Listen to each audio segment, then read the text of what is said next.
My name is Amelia and I'm 49. I've worked for many years as an office clerk at a local factory. Until recently, I live with my husband Theodore, my mother-in-law Harriet, and our only daughter Kyrie in my husband's family home. We were married for 28 years. It feels like such a long time to me, but just a few days ago, I put an end to that marriage. Yes, I got a divorce. It's what they call a late life divorce. Some people were shocked while others just said it was inevitable. My married life began when I met my husband at the age of 20. Back then, I just graduated from commercial high school in our town and started my job as an accounting clerk at the same factory where I still work. My father's friend introduced me to Theodore. He's a young relative of ours. How about meeting him? He works at the city hall. My mom said, "A government job? That's a great opportunity for you. Please meet him." She was all for it. At our first meeting, Theodore seemed very earnest and a bit nervous. "Nice to meet you. I'm Theodore." He didn't talk much, maybe because he was nervous. "What do you do at the city hall? Any hobbies?" He answered all my questions politely. "I work at the citizens counter in the city hall. I love fishing and I often go to the mountains with my friends during my days off." It felt like I was interviewing him. But I thought such an earnest guy would make a good family man. Eventually, Theodore was the one who asked me out. Throughout our dating period, he remained quiet, but slowly began sharing more about his love for fishing. I thought he was opening up to me bit by bit, and a year later, we got married. Since he was an only child, I moved into his family home after our wedding. I didn't know much about my mother-in-law as we didn't meet often during our courtship. I thought she might be as earnest as Theodore, but boy, was I wrong. She was a handful. The day I entered their house, she said to me directly, "Now that you're married, serve me and Theodore properly. Don't you dare talk back." Her sudden arrogance took me by surprise, but all I could reply was, I hope we get along well." My life changed drastically the next day. Woken up at 4 a.m., I cleaned the house and prepared breakfast in Theodore's lunchbox. I wasn't allowed to sit and eat. Harriet instructed me to eat standing in the kitchen, and of course, I was the one to clean up afterward. What surprised me more was Harriet helping Theodore get ready in the morning. She woke him up, brought him warm water to wash his face, and even laid out the clothes for him to wear. She'd smile contently when she saw him dressed in the clothes she chose, and he looked as if it was the most normal thing in the world. The last straw for me was seeing her put on his shoes for him as he left for work. I never thought I'd have to deal with such extremes, but my mother-in-law, with clear hostility, told me, "I'll take care of my son, you stay away." My husband seemed to expect his mother to be overly involved and never even thanked her. I wondered, don't you appreciate what your mom does? But more shockingly was her behavior. I realized our future wasn't going to be easy. Moreover, my husband barely paid attention to me. Sure, he had a demanding job, but on weekends, he always prioritized his hobbies. "How about we go shopping together once in a while?" Even when I suggested, he would reply, "I'd rather go fishing. You can go alone." "I want to spend time with you." "There's no need for that." That's how he dismissed me. The only times he'd join me were for events like relatives' weddings or funerals. One day I asked him, "Why did you marry me?" He said, "Family was pressuring me since I was getting older. Finding someone on my own was a hassle, and you were introduced at the right time, so I just married you." Shocked, I asked, "Didn't you love me?" "I neither loved nor disliked you." His words shattered me, and I broke down crying. And my troubles were far from over.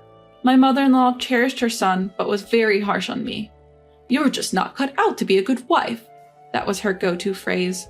Once I came home late from work and quickly made dinner. She exclaimed, "Don't serve this half-baked meal to my son," and tossed it straight into the trash. Every meal had some issue, too salty or not salty enough. She'd only let me pack freshly made food in my husband's lunch. Any pre-made dishes, tossed out. She'd find faults in my cleaning or laundry too. She'd ask me to polish the entrance floor daily. After polishing, she'd step on it with muddy shoes and complain it was still dirty. When I did laundry, she'd comment, "This softener smells bad, rewash it," and have me redo it. But that wasn't the worst of it, because it fits only in the home. The real trouble was that she'd lied. It's hypocrisy.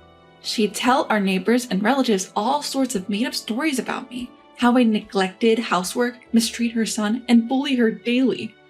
She'd narrate these lies as if they were the truth, even shedding tears for effect. "My daughter-in-law is..."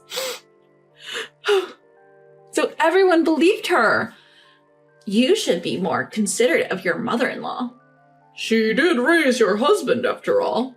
How many times was I lectured by neighbors and relatives? I considered divorce, but then I got pregnant. Maybe once the baby's here, he'll change. Even if he doesn't care about me, he'll adore our child. Maybe the baby will bridge the gap between me and my mother-in-law. At least that's what I hoped, but I was wrong. Both of them wanted a boy.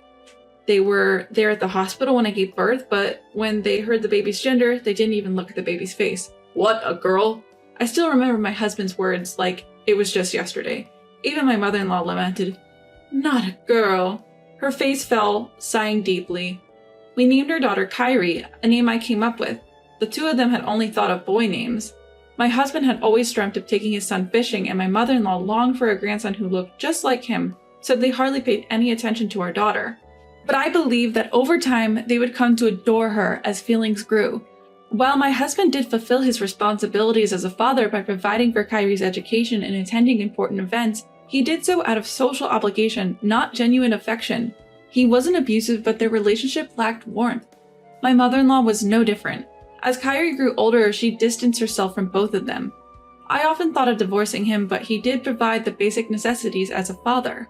I felt that having a father figure might be beneficial if something happened in the future that I couldn't handle alone.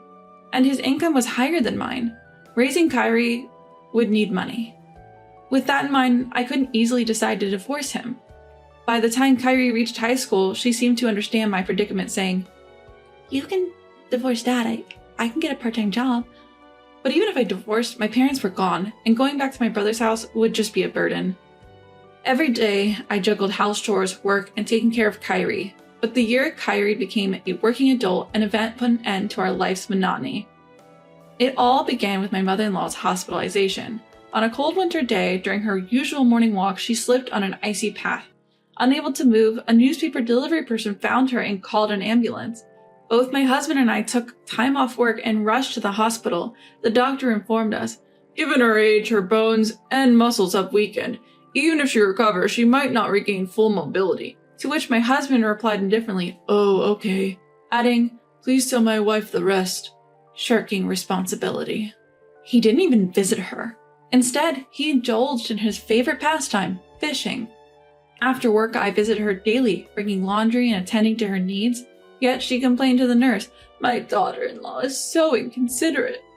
I was complaining to the nurse who was in charge. The nurses trying to comfort her said, "She visits every day. You're lucky to have such a caring daughter-in-law." But my mother-in-law continued, "She only pretends to be good. She's always been so cruel to me." Moreover, she blamed me for her son's absence, exclaiming, "It's because of the nonsense you've filled his head with that he doesn't visit. What a horrid daughter-in-law." "That's how you insulted me?" I couldn't tell her the truth about his fishing, so I just mumbled, "He's been really busy." True to the doctor's predictions, her fracture healed slowly. There was an outbreak of a severe flu in the city, and even the hospital started showing signs of its spread. During this time, she contracted the flu and developed a high fever. Despite her condition, my husband remained indifferent. "I can't believe you," I exclaimed. "Your own mother is in a dangerous situation and you want to go fishing? Show some concern for her." But my husband replied, "I told you, I'm leaving it up to you." And he didn't change his mind about going fishing. I felt a deep disdain for him, and after all the love and care he received from his mother, how could he be so cold-hearted? Then an event occurred that made me lose all patience with him. One weekend morning, as he was preparing to go fishing again, I stopped him. "You're visiting your mother in the hospital today. She's always taking such good care of you. At least show her your face." I confronted him at the entrance, trying to prevent him from leaving, but with a look of deep annoyance he said, "All those things she did for me, she did them on her own. I never asked for any of it." I was left speechless. I couldn't believe what he had just said. He glanced at my shocked expression and said, "My fishing buddies are waiting. I won't be back until the day after tomorrow." With that, he left. Our daughter, who had witnessed everything, said, "Dad's so heartless." She muttered this with clear disdain. That night, I received a call from the hospital saying that my mother-in-law was in critical condition. I rushed over immediately. She had been moved to the ICU and was wearing an oxygen mask. Apparently, she had developed pneumonia, the doctor told me. "Tonight might be crucial." Of course, I tried to contact my husband immediately, but he ignored my texts and calls and didn't respond to my emails. I was disgusted with him. Why should I have to run around for a woman who had always been treated so poorly by her own son? Why should I be the one by her side during her last moments? Shouldn't her own son, my husband, be the one doing this? After all, she had never done anything for me. Even knowing that his mother was critically ill, he prioritized his own fun. Why should I exhaust myself for these people? I'd had enough. These thoughts crossed my mind. I see, then I'll be leaving. Huh? I told the doctor, who looked at me in surprise. It's better if her son is here. I'm going home. I left the hospital in a hurry. When I got home, my worried daughter was waiting. How is she? She asked. It seems she might pass away tonight, but honestly, I don't want to be the one taking care of her, so I came back, I replied. She nodded, asking, What will we do next? We're going to get divorced. You're old enough now. That sounds good. I've been thinking of living alone. I've always been worried about you. Thank you. The next morning, we left our home early. It might be uncomfortable, but we decided to go back to my childhood home. When we arrived and told my brother and his wife what happened, they were furious that I hadn't said anything sooner. A few days later, I had a flood of missed calls and text messages from my husband. I ignored them all, but eventually reached out. What the hell are you doing? Well, You left when you knew my mother was critical. Because of you, I had to rush back from my trip. you should have. She's your mother, after all. It's your responsibility. I expected you to take care of her. I never said I understood. And after all the care she received, don't you think it's time to give back a little? I spoke with a sharp tone. My husband fell silent, but I pressed on. So, how's your mother doing now? She's stable, but she's weak, and they said she won't be able to move like before. So, are we putting her in a care facility? That's gonna cost a lot. Why don't you just take care of her? I won't. Excuse me? My husband sounded puzzled by my response. I said I won't. I don't want to be with someone who's indifferent when others are in need, and I certainly don't want to care for a mother-in-law who constantly belittles and lies about me. So, what? You're saying you want a divorce? Yes, I do. Even Kyrie agrees with me. She's okay with abandoning her grandmother and father? Excuse me? You've always been indifferent to Kyrie. Now you're saying she's the one abandoning? Don't be ridiculous. My husband fell silent again, but quickly retorted, But you're just a clerk at a small-town factory, right? How will you manage without me? He mocked my job, using finances as leverage. Oh, I'll be fine. I earn as much as you do. You're lying. I'm not. How long do you think I've been at that company? I'm in a senior management position and soon I'll be on the board. Plus, Kyrie's working now. I've always worked at that factory since graduating, juggling household chores and raising Kyrie. There were times I wanted to quit because of the physical strain, but I couldn't afford to lose the income. I worked hard with that mindset. Over the years, the company grew from a small-town factory to one of the largest in the region, and I climbed the ranks to a senior position. Now I'm able to take a seat on the board. But it's no surprise my indifferent husband didn't know. All he cared about was fishing. I've made up my mind to divorce you. From now on, let's communicate through our lawyers. Hold on, we're married, aren't we? Let's talk this out. I won't wait. The situation made it clear to me how self-centered you are. Goodbye. Ignoring my husband's pleas, I hung up the phone. After that, I proceeded with the divorce through my lawyer.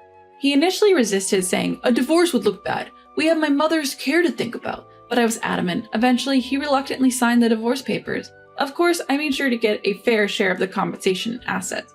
My ex-husband ended up taking care of his mother at home. He wanted to place her in a care facility, but she insisted on being cared for by her son, so he had no choice but to provide home care. However, given his history of indifference, it's no surprise he struggled with the demands of caregiving. Their relationship deteriorated with constant arguments. I heard they fight every day. Just the other day, as I passed their house, I heard them shouting at each other. A neighbor mentioned, with a wry smile, that their arguments often last till late at night. My daughter Kyrie started living on her own, and I rented an apartment near my workplace. The apartment allows pets, so I recently got a turtle.